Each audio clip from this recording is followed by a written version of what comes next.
আসসালামু আলাইকুম। আশা করি সবাই ভালো আছেন। তো সবাইকে আমার ঈদ মুবারক। তো দেখেন আজকে ঈদের পরে প্রথম দিন দোকান খুলছি।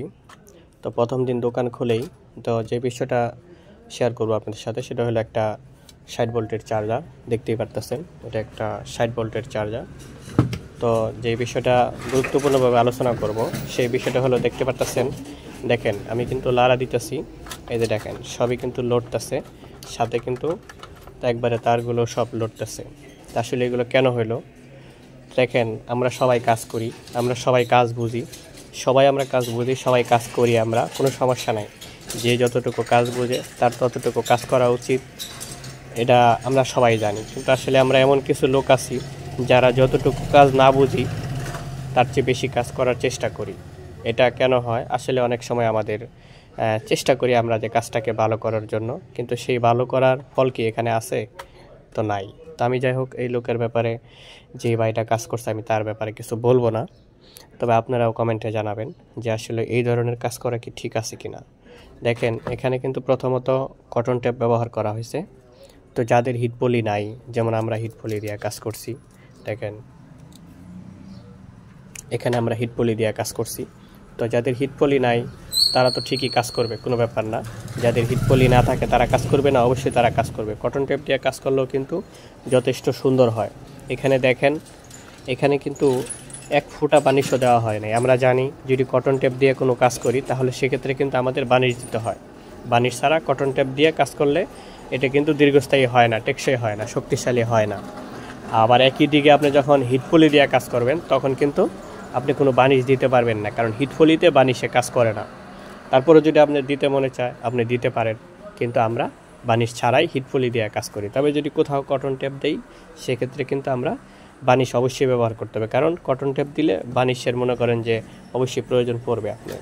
তো দেখেন এখানে দেখেন সম্পূর্ণ নাটগুলা কিন্তু লুজ, দেখেন কিভাবে কাজটা করা হয়েছে। এখন কিন্তু বর্তমানে কয়েলটা একবারে শর্ট হয়ে গেছে। আমি এটা খোলার পরে দেখলাম কয়েলটা শর্ট হয়ে গেছে।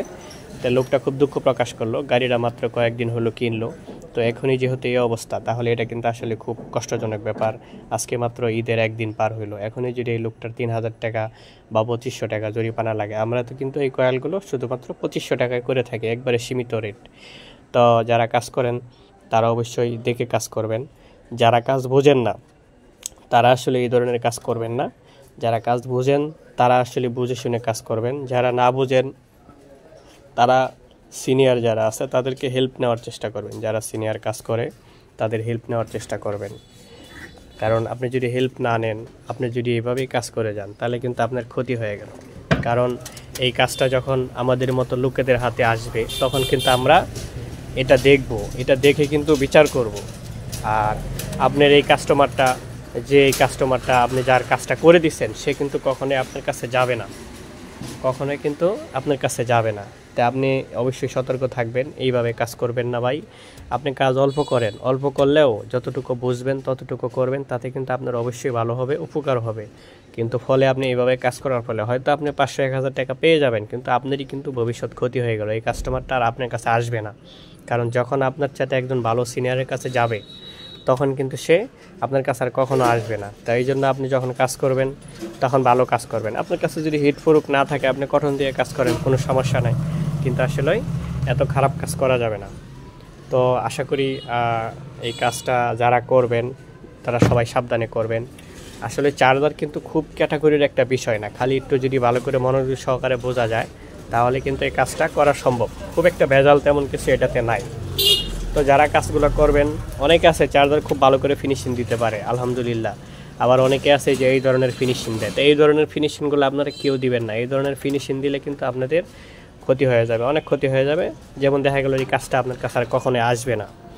তো ঠিক আছে, সবাই ভালো থাকেন, দোয়া চাই। আবার দেখা হবে নতুন কোনো ভিডিওতে। তো সবাই ভালো থাকেন। আসসালামু আলাইকুম।